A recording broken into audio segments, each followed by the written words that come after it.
ஐந்து கரத்தோனை போற்றி, ஆனை முகத்தானை போற்றி, மூஷிக வாகனனை போற்றி, மூலப்பரம்பொருளை போற்றி, சித்தி புத்தி விநாயக பெருமானை போற்றி. குருவே சரணம். இணையத்தால் இணையும் இதயங்களுக்கு வணக்கம். கேது திசை யோகத்தை தருமா? குறிப்பாக சாயா கிரகங்கள் அப்படின்னு சொல்லக்கூடிய ராகு கேதுக்கு பலன் எடுக்கிறது அப்படிங்கிறது பார்த்திங்கனாக்கா ரொம்ப சிரமமான ஒரு விஷயம். அதில் இந்த கேது அப்படிங்கிறது பார்த்திங்கனாக்கா மோஸ்ட் காம்ப்ளிகேஷன். இந்த கேது பகவான் பார்த்திங்கனாக்கா தன்னோட தசா காலத்தில் நன்மைகளை செய்வாரா அப்படிங்கிறதுக்கு என்ன பாயிண்ட் அப்படின்னா, அது லக்னத்துக்கு எங்கே இருக்குது அப்படிங்கிறது ஒரு பிரதானமான ஒரு விஷயம். லக்னத்துக்கு கேந்திரம் இருக்கா, திரிகோணத்தில் இருக்கா, இல்லை மறைவிடங்களில் இருக்கா அப்படிங்கிறத ஃபஸ்ட்டு பார்த்துக்கணும். மறைவிடங்களில் இருந்தால் கெடுதலை செஞ்சிடும், கேந்திர திரிகோணத்தில் இருந்தால் நல்லது செஞ்சிடும் அப்படிங்கிறதெல்லாம் இல்லை. எங்கே இருந்தாலுமே நல்லது செய்கிறதுக்கான வாய்ப்புகள் நிறையா உண்டு. அதாவது லக்ன கேந்திரத்தில் திரிகோணத்தில் இருந்து கெடுதல் செய்கிறதும் வாய்ப்புகள் உண்டு. இல்லை மறைவிடங்களில் இருந்து பல நன்மைகளை செஞ்ச கேதுவையும் நம்ம பார்த்துருக்கோம்.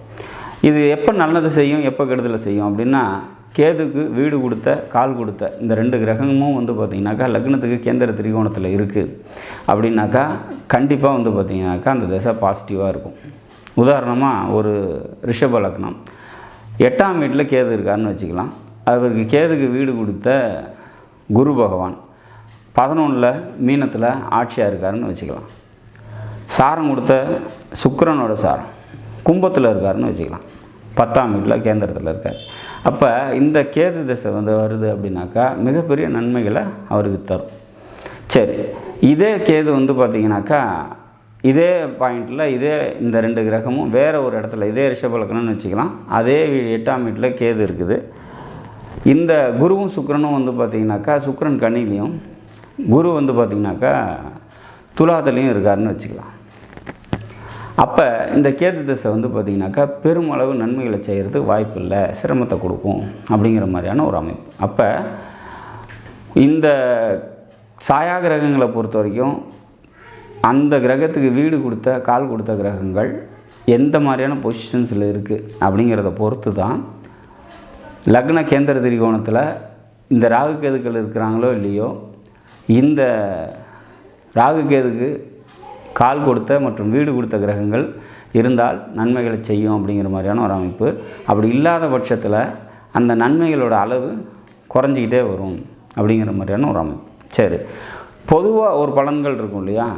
கேது திசை அப்படின்னாக்கா பொது பலன்கள் எல்லாருக்கும் காமனாக என்ன இருக்கும் அப்படின்னா, ஆன்மீகத்தில் அதிக ஈடுபாடு கிடைக்கும், தனிமையை ரொம்ப விரும்பக்கூடியவங்களாக இருப்பாங்க, எல்லாத்துலேயும் ரொம்ப நுண்ணிய அறிவு இருக்கும், ஆற்றல் அதிகரிக்கும். அறிவு அப்படிங்கிறத தாண்டி ஞானம் அப்படிங்கிறத நோக்கி போவாங்க. சித்தர்களோட வழிபாடு, அது மேலே ஈடுபாடு, இதெல்லாம் ஏற்படும் அப்படிங்கிற மாதிரியான ஒரு அமைப்பு. ரொம்ப எளிமையாக நடந்துக்குவாங்க, எளிமையாக இருப்பாங்க அப்படிங்கிற மாதிரியான ஒரு அமைப்பு. கண்டிப்பாக கடன் இருக்கும் அப்படிங்கிற மாதிரி உறுதியாக சொல்லலாம். ஏன் அப்படி சொல்கிறோம் அப்படின்னா, புதன் தசை முடிஞ்சு யாரெல்லாம் கேது திசையை லீட் பண்ணுறாங்களோ இந்த புதன் தசை முடியும் போது கண்டிப்பாக கடன் அல்லது நோய் இது ரெண்டையும் கொடுத்துட்டு தான் அந்த புதன் தசை எண்டுக்கு வரும். அப்போ இந்த கேது திசையில் கண்டிப்பாக கடன் இல்லாதவங்க இருக்க மாட்டாங்க.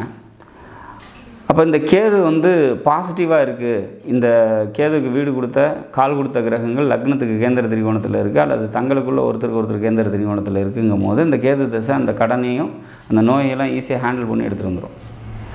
இல்லை கொஞ்சம் தாறுமாறாக இருக்குது, மோசமாக இருக்குன்னா மேலும் அந்த புதன் திசையில் முடிவுக்கு வந்த அந்த கடனையும் நோயையும் இந்த கேது அப்படியே டெவலப் பண்ணி எடுத்துகிட்டு போவார். அப்போ என்ன மாதிரியான பலன்களை இந்த கேது தரும் அப்படிங்கிறத தெரிஞ்சுக்கிட்டு அதுக்கான நம்ம வழிமுறைகளை நம்ம அதுக்கு தகுந்த மாதிரி மாற்றிக்கும் போது பார்த்திங்கனாக்கா பெருமளவு தீமைகளை குறைச்சிக்கலாம். இந்த கேது திசையில் கேதுங்கிறது பற்றற்றது அப்படிங்கிறது சொல்லலாம். பற்று அப்படிங்கிறது எது மேலேயும் பிடிப்பு இல்லாமல் தனக்கு தேவையில்லைன்னு ஒதுக்கி வச்சுட்டு நவுந்து நிற்கிறது தான் கேது. தாமரை இலையில் தண்ணி போல் ஒட்டாத ஒரு நிலைப்பாட்டை கொண்டது கேது அப்படிங்கிறத சொல்லலாம். எல்லா இடத்துலையும் தனித்து செயல்படக்கூடியது, தனித்து இருக்கக்கூடியது. சரி, அப்போ இந்த மாதிரி இந்த ஒரு கேது திசை ஒருத்தங்களுக்கு நடக்குது அப்படின்னோன்னா அவங்க ஆன்மீகத்தில் அதிக ஈடுபாடு தானாகவே ஏற்படும். அதை நோக்கி நம்மளும் அதுக்கு ஆப்டாக இருந்துக்கிட்டு அதை நோக்கி நம்ம நகரும் போது பெருமளவு இந்த கேது திசையில் ஏற்படக்கூடிய தீமைகளை குறைச்சிக்க முடியும். அதை விட்டுட்டு ஒரு டார்கெட் ஃபிக்ஸ் பண்ணி அதை நோக்கி நகர்றது, ஒரு குறிக்கோள், ஒரு எய்மு, ஒரு கொள்கை, இதுக்காக நம்ம வந்து போராடும் போது இந்த கேது வந்து பார்த்திங்கனாக்கா நிறைய டிஸ்அட்டாச்மெண்ட்டு கொடுக்கும், நிறைய கனெக்டிவிட்டிங்களை கட் பண்ணும். கேது அப்படிங்கிறது ஒரு கத்திரிக்கோள் மாதிரி நிறைய தொடர்ந்து இருந்த ரொம்ப காலமாக இருக்கக்கூடிய விஷயங்கள்லாம் உங்கள் வாழ்க்கையில் இருக்கக்கூடியதெல்லாம் ஒரு கத்திரி போட்டுக்கிட்டே வரும்.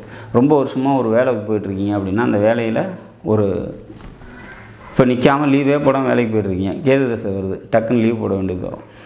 இல்லை வேலை மாற்றங்களை ஏற்படுத்தி கொடுக்கும். மறைவிடத்துலேருந்து தசை நடத்தும் போதெல்லாம் வந்து பார்த்திங்கனாக்கா இடமாற்றத்தை கொடுக்கும்.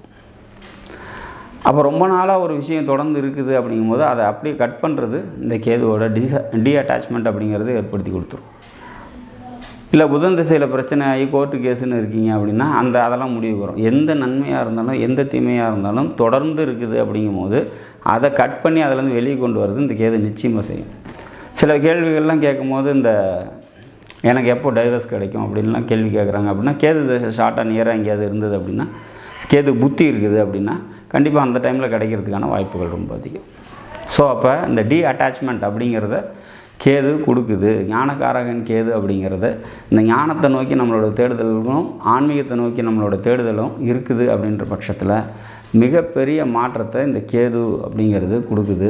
இந்த கேதுங்கிறது நன்மையை செய்யணும் அப்படின்னா அதுக்கு கால் கொடுத்த வீடு கொடுத்த கிரகங்கள் நல்ல முறையில் ஜாதகத்தில் இருக்குது. அப்படிங்கும்போது இந்த கேது உங்களுக்கு மறைவிடங்கள்லேயே 6, 8, 12 இருந்தாலும் கூட பல நன்மைகளை தரும் அப்படிங்கிறதுல மாற்றுக்கருத்து இருக்க முடியாது. மோட்ச காரகன் அப்படின்னு சொல்கிறாங்க கேதுவை.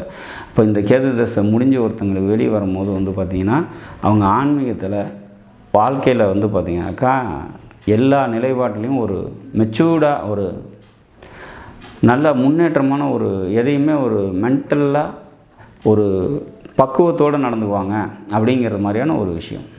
அப்போ இந்த கேது அப்படிங்கிறதே வந்து பார்த்திங்கனாக்கா ஒரு மனுஷனை மேன்மைப்படுத்தக்கூடிய ஒரு கிரகம். ரொம்ப ஷார்ட்டாக சொல்லணுன்னா அப்படி தான்.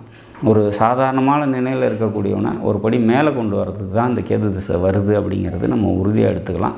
இந்த கேது திசை நடக்கிறவங்க விநாயகர் வழிபாடு தொடர்ந்து செஞ்சுட்டு வராங்க அப்படின்னா அந்த திசையை ரொம்ப சுலபமாக கடந்து போகிறதுக்கு இந்த கேது பகவான் வழிவிடுவார் அப்படிங்கிறத உறுதியாக சொல்லலாம். நாடும் நாட்டு மக்களும் நலமுடன் வாழ நவகிரகங்களை வேண்டி அமைகிறேன். நன்றி, வணக்கம்.